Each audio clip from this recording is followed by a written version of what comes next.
જય સ્વામિનારાયણ। બ્રહ્મ સ્વરૂપ પ્રમુખ સ્વામી મહારાજ જીવન ચરિત્ર ભાગ 12। આજનું વાંચન। હમ અપને રંગ મેં।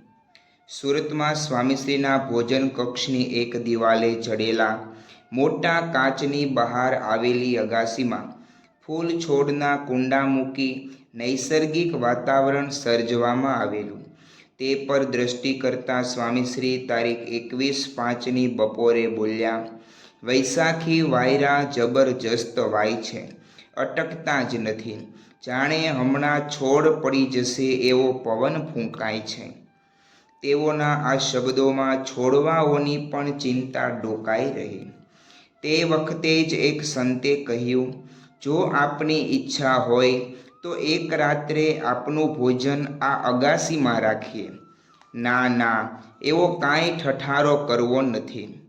આ સાંભળી લાભ લેવા સાથે ફરતો એક યુવાન બોલ્યો, બાપા, પરદેશમાં તો આવા ટેરેસ ગાર્ડનનો બહુ મોહ હોય, એમાં જમવા બધા પડાપડી કરે। ભલા માણસ, એ તો દુનિયા છે, વો ઉસકે રંગ મેં, હમ અપને રંગ મેં। સ્વામીશ્રીની અલમસ્તાઈ ચળકી ઉઠી। એ જ છટાથી તેઓ આજની સાંજે ભૂમિ ભ્રમણની કસરતમાં પરોવાયા, પણ આજે તેઓ પીઠના ભાગથી થોડા નમેલા જણાયા। તે જોઈ યોગી ચરણદાસ સ્વામીએ કહ્યું, જરા છાતી કાઢો।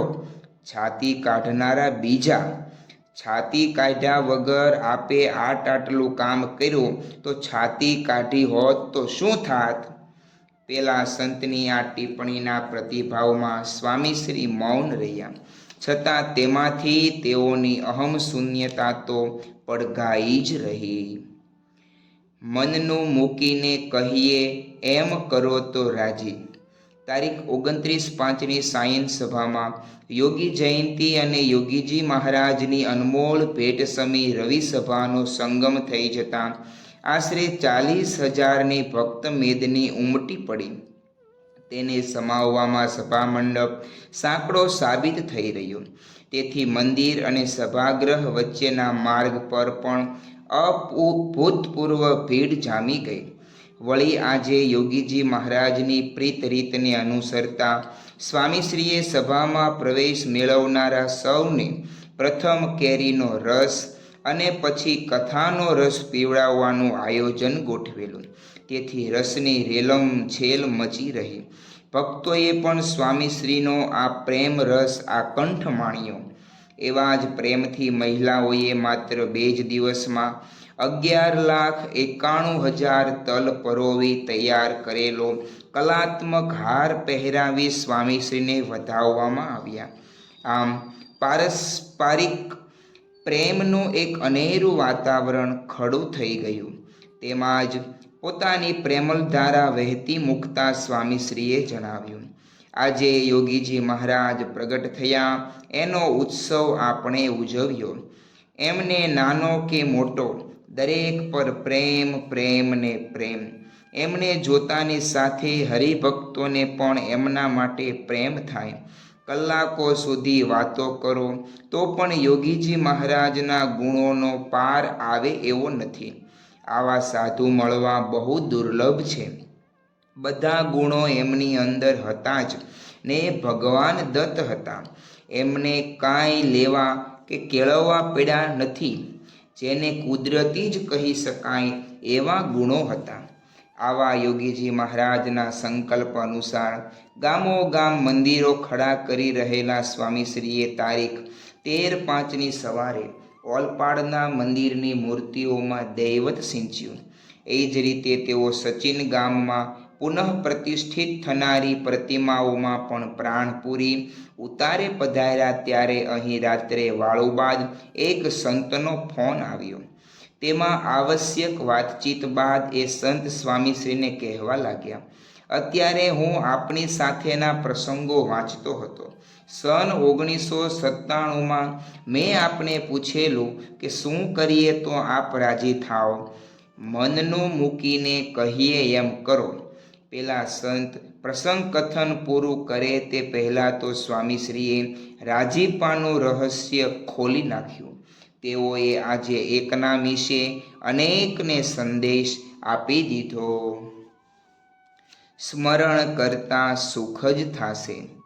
તારીખ 1/6ની સવારે સ્વામીશ્રીના દ્વારે આવેલા 200 ઉપરાંત મુલાકાતીઓ પૈકીનો એક કિશોર શ્રી વિપુલ કેવડિયા વ્હીલચેરમાં બેઠેલો, જે ઉંમર ગગનમાં છલાંગ દેવાની, તે જ કાળમાં તેનો કમરથી નીચેનો ભાગ ખોટો પડી જતા તે વિકલાંગ બની ગયેલો. છેલ્લા 10 વર્ષથી આ અવસ્થામાં જ દાડા કાઢતા તેણે કહ્યું, બાપા, આવી પરિસ્થિતિમાં પણ હું હસતા હસતા જીવી શકું છું એ આપના હિસાબે જ છે, એટલે આપનો આભાર માનવા આવ્યો છું. આપની સ્મૃતિ કરું છું ને બધું દુઃખ ભૂલાઈ જાય છે. ગમે એટલા મોડા વિચાર આવે પણ આપનો વિચાર કરતાં જ ક્યાંકથી ને ક્યાંકથી હિંમત મળી જાય છે. એક કિશોરની આ કેફિયતમાં લાખો વ્યક્તિઓનો અનુભવ અને સ્વામીશ્રીનો પ્રભાવ બંને સમાયા છે. સૂર્યના સ્મરણથી અંધારું ન નાશે, અન્નને સંભાળવાથી ભૂખ ન ભાંગે, જળની સ્મૃતિ પ્યાસ ન ટાળે, પરંતુ સ્વામીશ્રીનું તો સ્મરણ માત્ર પણ તરસ ટાળનારું, ભૂખ ભાંગનારું અને અજવાળું ફેલાવનારું. તેઓનું આવું દૈવી દર્શન અંકે કરવા આ અરસામાં કલકત્તાના કિશોરો શિબિરને નિમિત્ત બનાવી અત્રે આવી પહોંચેલા. તેઓને વિવિધ લાભ આપનારા સંતોએ તારીખ 4/6ની સવારે સ્વામીશ્રી સમક્ષ શિબિરની કાર્યવાહીનો સવિસ્તર અહેવાલ રજૂ કર્યો. તેમાં નિયમ ગ્રહણના વિધિનો ઉલ્લેખ કરતા અનંત મંગલદાસ સ્વામીએ કહ્યું, બાપા, કિશોરેને તો અમે નિયમ આપ્યા, પણ આપનેય નિયમ આપવા છે. આપો, જેટલા આપો એટલા પાળવા તૈયાર છું. સ્વામીશ્રી બોલ્યા. તેઓની મુમુક્ષુતા 90મા વર્ષે પણ કટાઈ નહોતી. અલબત્ત સંતોના નિવેદનમાં તો ગમ્મતની ઓથે ભાવના કંઈક જુદી જ હતી. તે તેઓએ વ્યક્ત કરી કે બાપા, આ પૃથ્વી પર 100 વર્ષ રહેવું એ નિયમ આપે પાળવાનો છે. એ કાંઈ કોઈના હાથમાં નથી. ભગવાનની ઈચ્છાથી જે નિર્માણ થયું હોય એમાં આપણે રાજી રહેવાનું, સ્વામીશ્રીએ જણાવ્યું. તેઓ પોતાની શતાબ્દીની વાતને કાયમ આ રીતે ઉડાડી જ દેતા. સુરતમાં અંતિમ સમયો.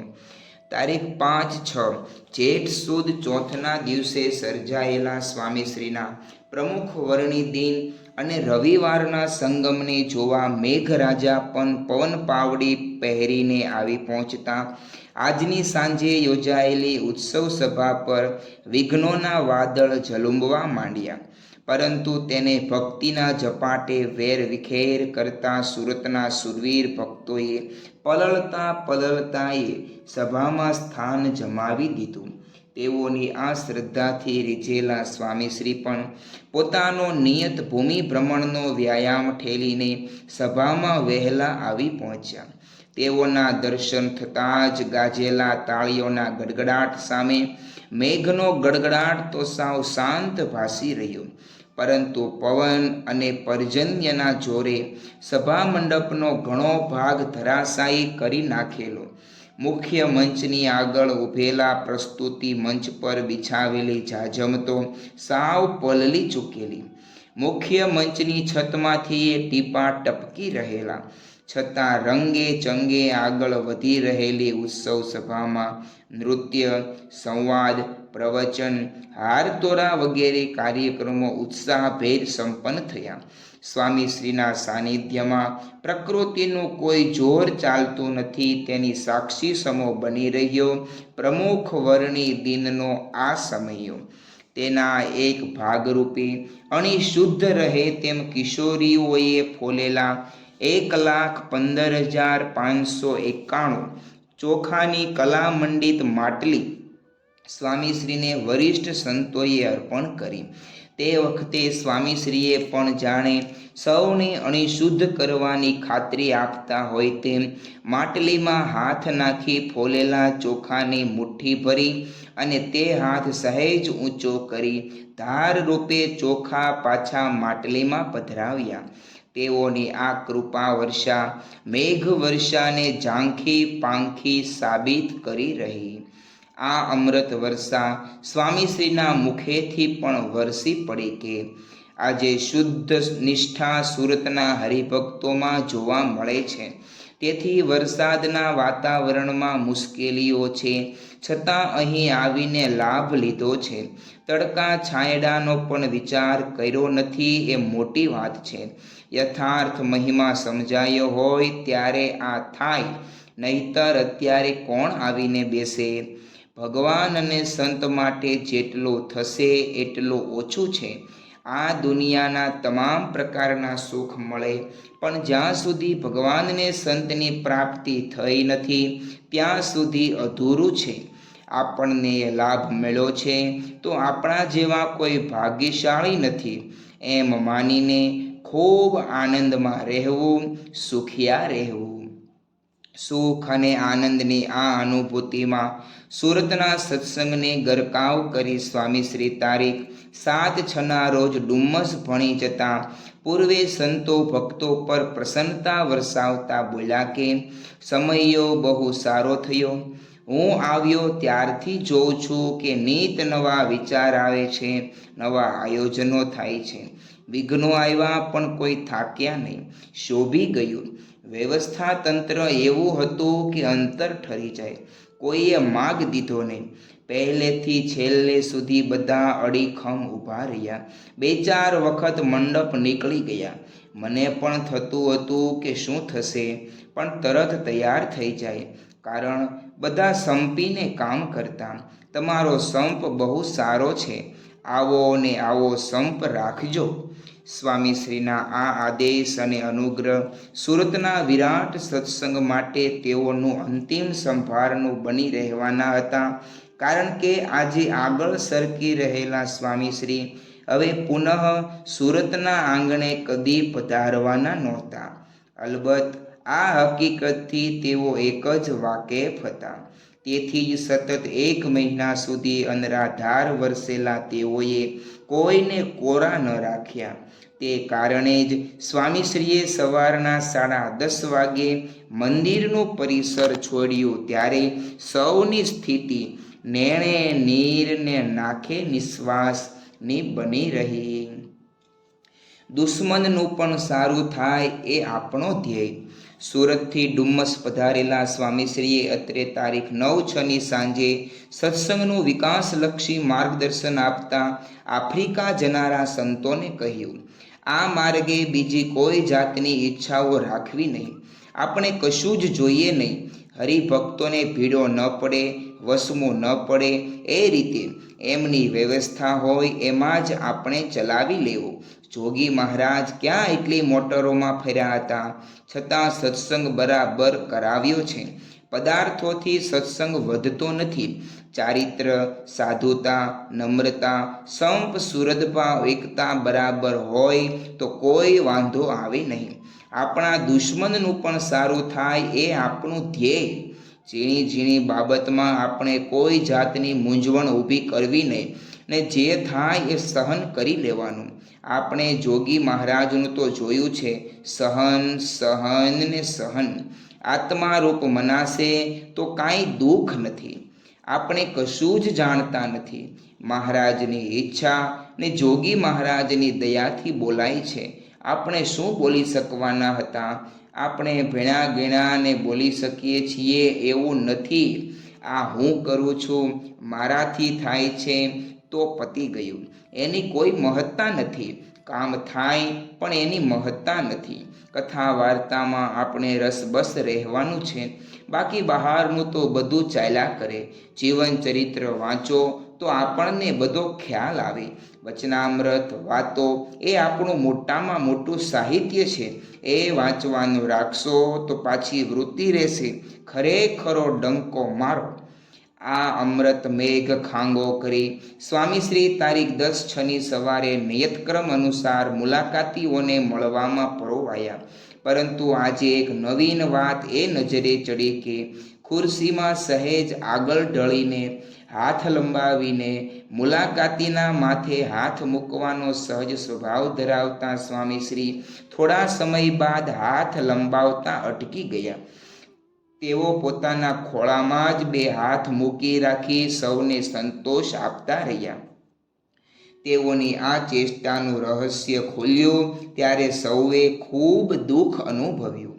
મુલાકાત સત્ર વિરમ્યું ત્યારે ખ્યાલ આવ્યો કે સ્વામીશ્રીના થાપામાં એવો સખત દુખાવો ઉપડેલો કે સહેજ નમે, અગર તો જાજુ બેસે તોય કષ્ટ અનુભવાય.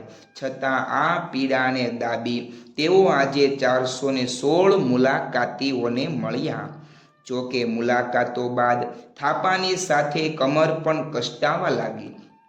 એમાં વળી આજે સ્વામીશ્રીને 3 વાર શૌચ સ્નાન માટે જવાનું થતાં પીડો વધ્યો. આહારમાં પણ તેઓ આજે સવારે અને રાત્રે માંડ 2 ચમચી ખીચડી જ જમ્યા. આ નહિવત ભોજન તેઓના શરીરને રગડતા દર્દની ગવાહી પૂરી રહ્યું. આમ આજનો આખો દિવસ પીડાદાયક રહ્યો. છતાં સ્વામીશ્રી પ્રફુલ્લિત અને પ્રવૃત્તિશીલ રહ્યા. આ દર્શન તેઓની દેહાતીત સ્થિતિનો પુરાવો આપી ગયો. શ્રી સ્વામિનારાયણ ભગવાનની જય. આગળનું વાંચન આવતીકાલે કરીશું. ત્યાં સુધી સર્વે હરિભક્તોને જય સ્વામિનારાયણ.